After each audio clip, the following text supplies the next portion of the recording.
And welcome to Tom Myers versus the rest of the world. A lot has been happening literally right before we started recording. Kevin McCarthy was ousted as Speaker of the House in a floor vote. Of course, we don't know what's going to happen by the time this episode does drop. So to cover all contingencies, I want to thank you for tuning in and missing the 38th floor vote for Speaker of the House. Congratulations, Speaker Matt Gaetz. Congratulations, Speaker Lauren Boebert.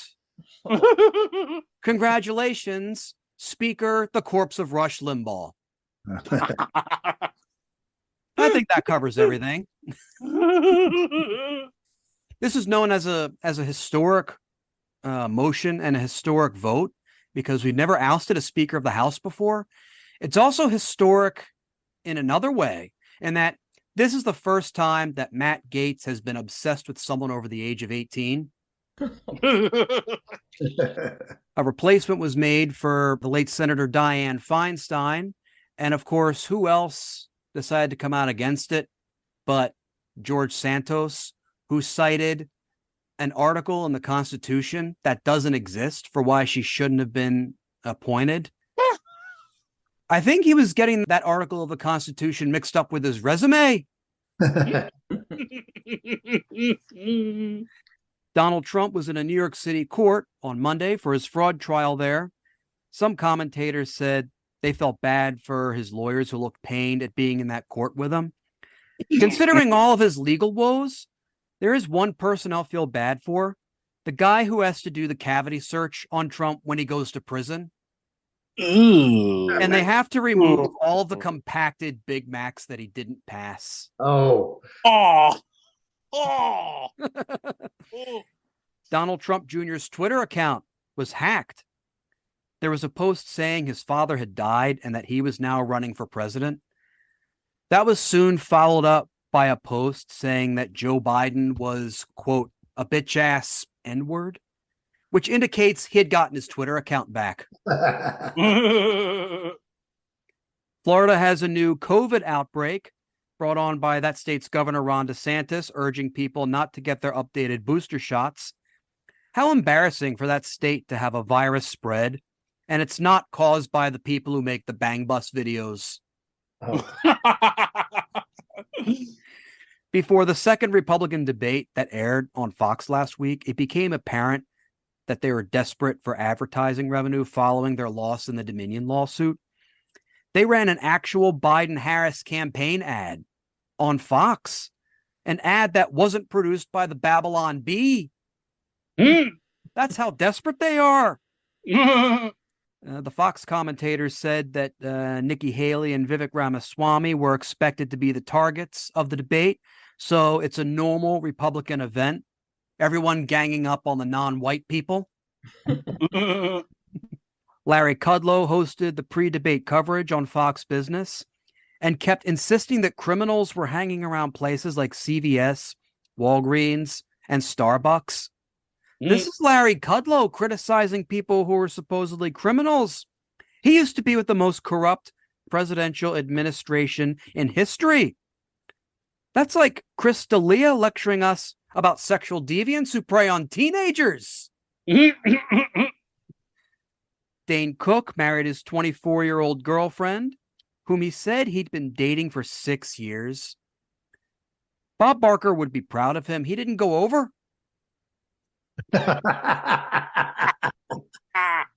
Yet another bit that Dane Cook stole, this time from Chris D'Elia. And on that note, let's get on with the show. Please join me in welcoming Jeff Hysen, Gina Brown, and Joshua Postel. Hey, Tom. Hey. Hey, what's up, Tom? Hey, everyone. Welcome to the show. What have we been up to this week? Well, I have a question for you and the panel. If Lorraine Boebert and her boyfriend were listening to this show, would they do just hand stuff, or would they be even more turned on and do more things? I think she would have posted about 10 tweets criticizing you for calling her Lorraine. Right. When it's in fact Lauren. Okay. I'm a congressperson. God! You mean Lauren Boebert Bukkake from the movie from the Beetlejuice theater? Good God! Wow! And see, here's the thing: I expect it out of her because she's just like a half an inch removed from your average star in a bang bus video. Oh, you Okay, give her we lots get of that. credit. We You get give that. her way too much credit. What I don't get is supposedly the guy who's a quote unquote Democrat. I'm like, dude, you're supposed to have standards. But at that point, are we political at all? I mean, when it comes down No, I'm not. that activity, I'm not. that is a No. both sides. That's both sides. If there's a chance of getting a hand job, I'd go to a Trump rally. All right. I mean, it's and that's the hill I'm gonna die on. All right. That's at that point. No, at that point, I'm castrating myself. I have standards, guys. I have standards. Just no, like I can deal with conservatives. I can't deal with mental cases, and that's what these people are. Okay, these are not functional conservatives. These are just this is what happens. Like I'm going to use a Star Trek analogy. This is what happens when the replicator just shorts out and just spits out random stuff all over the place. And it's like you order spaghetti and meatballs, it gives you Klingon worms. You're like, ugh. but in Baltimore we can put Old Bay on it, and that makes it fine. So there we go. Don't knock Old Bay. That stuff can be. It is good at a lot of stuff. It is. Oh yeah. That's one of the few things we export that people actually like, besides The Wire. When asked about the shouting match with Marjorie Taylor Greene that was publicized recently, Lauren Boebert responded, "I'm not a middle schooler," which explains why her husband left her. Okay. Michigan Republican Party officials had a fistfight at their latest convention. They missed a big opportunity by not making it a pay-per-view event. We now know that the Republicans think America was great when senators were getting into fights on the Senate floor in the early 1800s. The Minnesota Republican Party is reported to have no more than $53 in the bank. To be fair, that's more money than some of my comedian friends. It's nice to know that with the Patreon and sponsorship earnings, this podcast is now more solvent than the Minnesota Republican Party. Ben Shapiro tried and failed to light a Barbie doll on fire, only to have it be successful on the third try. This was a disservice, as he didn't set fire to himself in the process. Matt Gaetz must get nervous seeing low poll numbers next to some of the Republican candidates' names. When he sees numbers in the low to mid teams next to names like Christie, Nikki, and Haley, he gets an erection. That's why the question about the 10-year-old girl seeing the annual naked bike ride in Wisconsin, asked of Attorney General Merrick Garland, went to another Republican on the House Oversight Committee. Who wants to ask about the 10-year-old girl seeing the naked bike ride? No, not you, Gaetz. You naked people around a 10-year-old girl, that would just be too awkward. Republicans went apeshit when Senate Majority Leader Chuck Schumer relaxed the Senate's dress code to accommodate the hoodie and shorts combination of the newest Democrat to serve in the upper house, John Fetterman of Pennsylvania. Rand Paul showed up in a bathrobe after the Senate dress code was relaxed to accommodate John Fetterman. Probably not a good idea to remind people what he was likely wearing when his neighbor beat the crap out of him. Oh. I suppose some people would be cool with Fetterman's outfits if his wardrobe consultant was the QAnon shaman. Yes, I am so glad Republicans have a high standard. I am so happy they abide by an antiquated dress code while voting against health care, child care, infrastructure, abortion access, gun control, as well as protection of asylum seekers, gays, lesbians, and transgender Americans, and of course, democracy. Yes, a jacket and tie really does take the edge off saying you don't give a fuck about people. So obviously I had planned this episode in advance, just talking about all the various Republican shenanigans and goings on within the party. And this, of course, was, before the breaking news that happened literally right before the show started, Kevin McCarthy being ousted as speaker. They have a whole bunch of contingencies being discussed now. Like, is there going to be someone else who could take his place? Is it going to be Steve Scalise? Is he going to move up from number 2 to number 1? Could it possibly be Hakeem Jeffries in some sort of bizarre power sharing deal with the Democrats? Because at least we know then that stuff might not go completely off the rails. Your thoughts on this?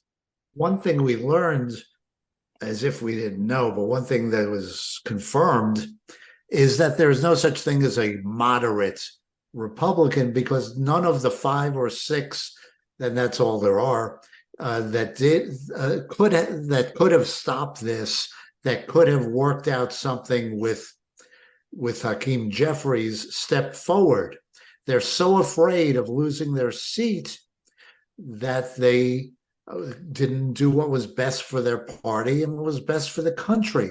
They could have talked to Jeffries, Hakeem Jeffries, and said, one of the 5 or 6 of us will put our name in nomination. We're going to withdraw this impeachment crap. We're going to try to work with you. Will the Democrats work with us and vote here for us? And that will prevent us from having McCarthy or Gates or Jim Jordan, etc., as speaker. None of them did that. Jeffries even asked for one of them to do that. So there's no such thing as a moderate Republican. No, there isn't. There's nothing. So there's no, and to that end, could be, I don't see any way that Hakeem Jeffries would take over. That would, it's supposed to be somebody from the majority party, but also, I mean, if Kevin McCarthy wasn't conservative enough for them, or I'm not really sure it's conservative. It's not even a conservative that the MAGAs are. I'm not sure what they are. I haven't quite found a proper word for them. Fascist, perhaps. If he's not fascist enough, there's no way that Hakeem Jeffries will get it. Right. And again, one of them could have become speaker, and brokered a deal. Yeah. And that didn't happen. So it's a great day for the Democrats, though. But is it? Because I remember when they went 15 rounds to get Kevin McCarthy in, the other choices were not. It was just like selecting which poison you would like to ingest. So is it a good day for us? I think it is. I'm curious what you think, Josh, because excuse me. If you're a comedian, because you're just watching, it's Saturn eating his young. And as a comedian, I'm laughing my ass off. This is great. The dysfunction is unreal. And yeah, I think you're going to get, I think they're just, as time goes by, I think they're just going to unveil themselves to be the Nazis they are. I mean, we already see it, but it's just going to become so blatantly apparent that it's just shocking. The reason there's no such thing as a quote unquote moderate Republican, they're afraid of their constituents.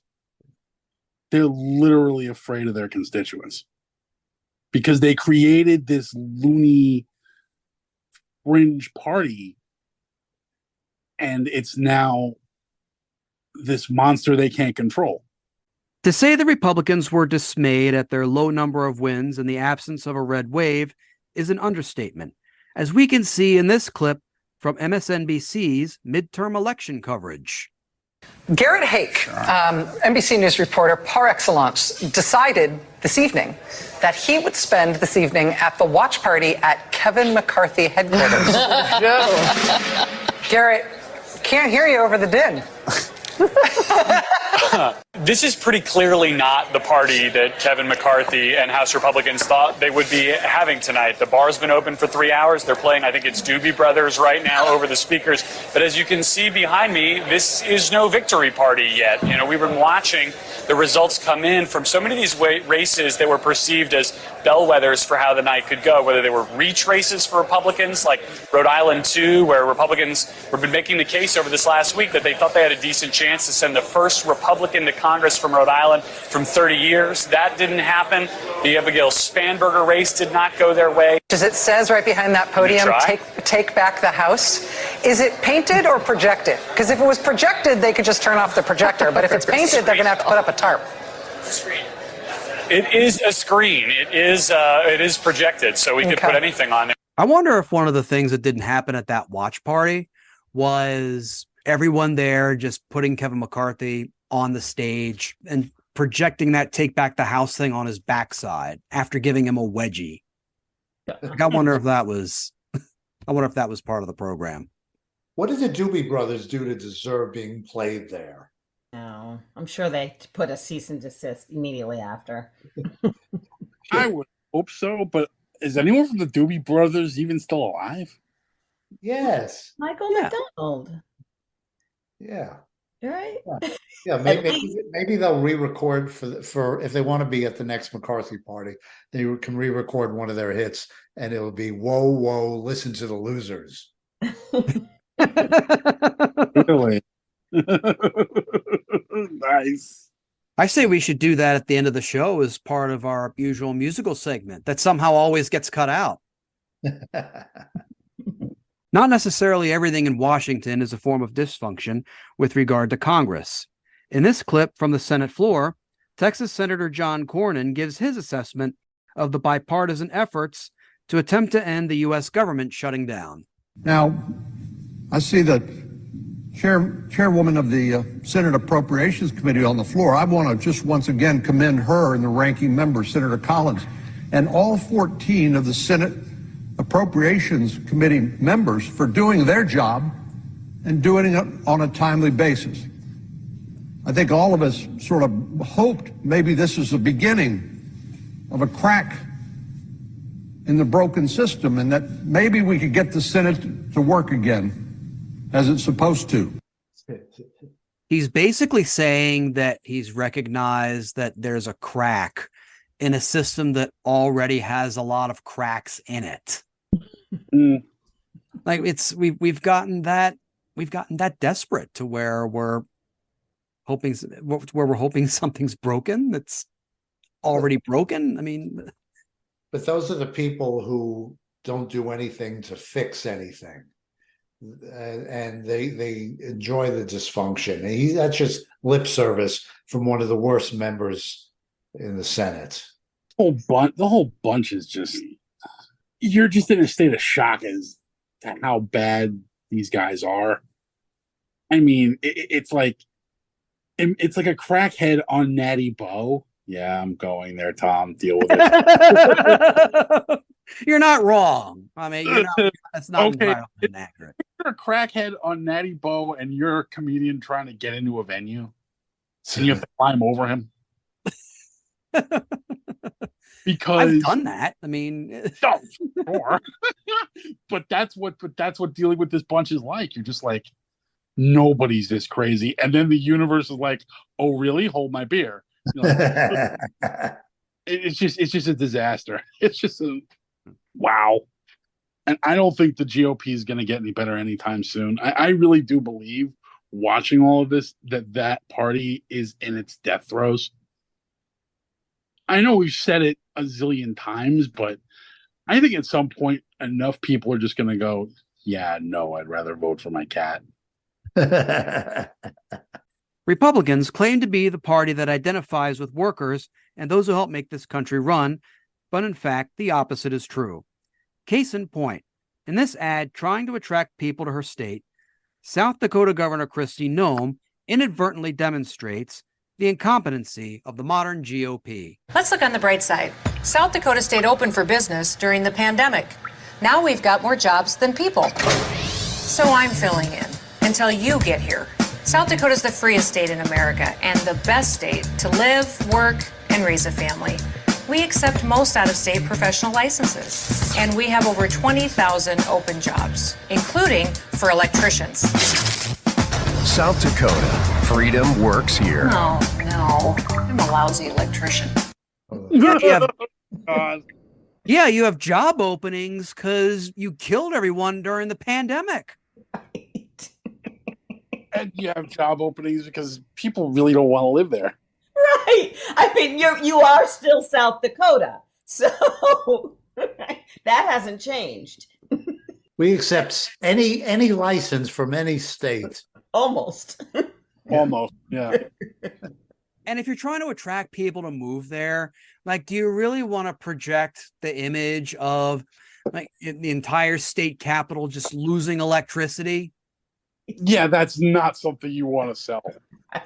You don't want to try selling that. That's just no, that's like trying to sell a cabin on the Titanic as the thing is sinking. Okay. And It's there's like, also we have all these luxury accommodations. Granted, you'll be 2 miles underwater and dead, but hey, we got it. and there's so much to unpack in that ad, like elites like not knowing how to put in an honest day's work, like that's what they're projecting on themselves. Also, they basically showed a woman, albeit she's at the pinnacle of government in that state. It's an incredible self-own on their part. They're admitting that this woman doesn't know how to do a complex job in a male-dominated field. Like that was an image that they were putting in that video. Yeah, come men, come take over. I don't know what I'm doing. I'm a damsel. Yeah.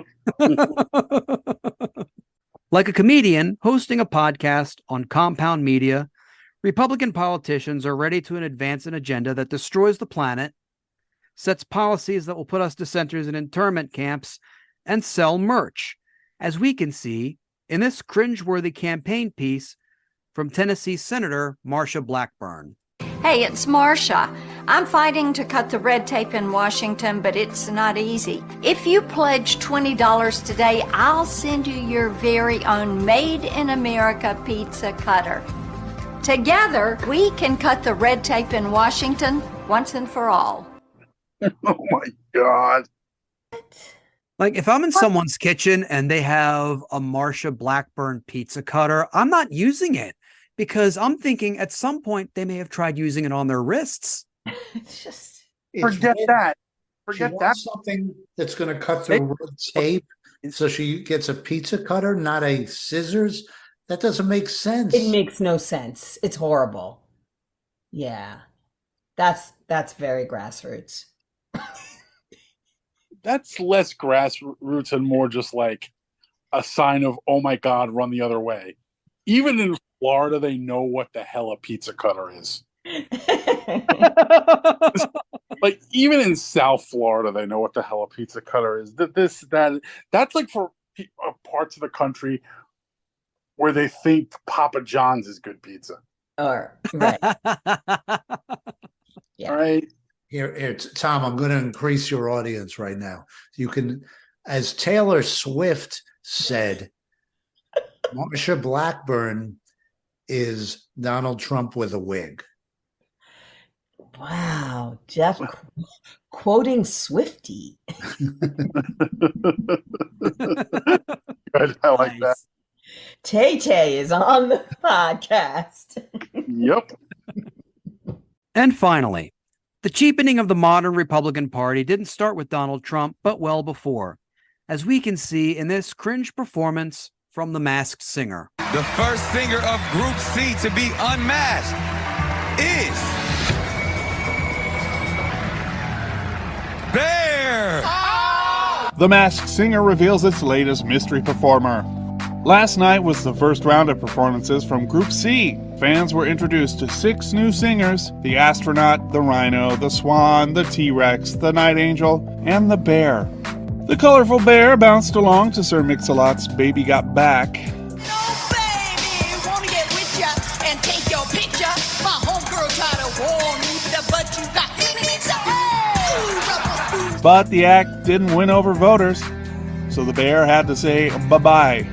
In the end, the mystery singer was former Alaska governor and vice presidential candidate Sarah Palin. This is the weirdest thing I've done, that's for sure. But it's all about fun. It's unity. This is all good. This is something that our country needs right now, too. Wow. Then Sarah closed out the show with another unbearable performance of Baby Got Back, right before President Trump took over the airwaves to address the nation on the global coronavirus pandemic. So let it go. Boyfriend got the butt. Shake the healthy butt. Baby got back. I've seen it all. I've literally seen it everything. Now, that was recorded and produced right before the pandemic. So I'd like to think that, not saying this is true, but if the coronavirus was created in a lab in China, they picked that moment as the moment to say, all right, fuck this. Let's take this thing for a test spin and see where it goes. Call in the bat. I have never seen that show, and you subjected me to that, and it was her. Dancing with Nick Cannon. There was so much going on in that clip. I don't know who's more disturbing, her or Nick Cannon at this point. Both for different reasons. Yes, I agree with you there. Or the same reasons. I'm not sure. But what's interesting, though, is Sarah Palin, who's done a lot of horrible things, decided to run for Congress last year, and she was such a bad candidate, the Dems won the seat. So we should thank her for that. We should. And when a Dem wins Alaska, that's really, it is scary out there. Mm-hmm. Well, I think we're definitely going to go ahead and continue discussing Republican dysfunction and everything going on in future episodes. So for now, we'll go ahead and say that's our show. I want to thank my panelists, Jeff Hysen, Gina Brown, and Joshua Postel. Woo! Thanks, Tom. Thank you, Thanks, Tom.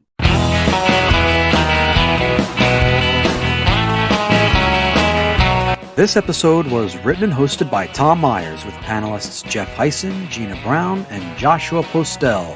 Theme music composed and arranged by Jeroen van den Hurck. Executive producers Tom Myers, Matt Connarton for ipmNation, and Eddie Carson for Odyssey Radio. Please leave a 5-star rating and a positive review on Apple Podcasts. And don't forget to subscribe to our podcast's Patreon for early access to episodes, extended episodes, bonus clips, and more. Thank you for listening, and please visit tommyers.us.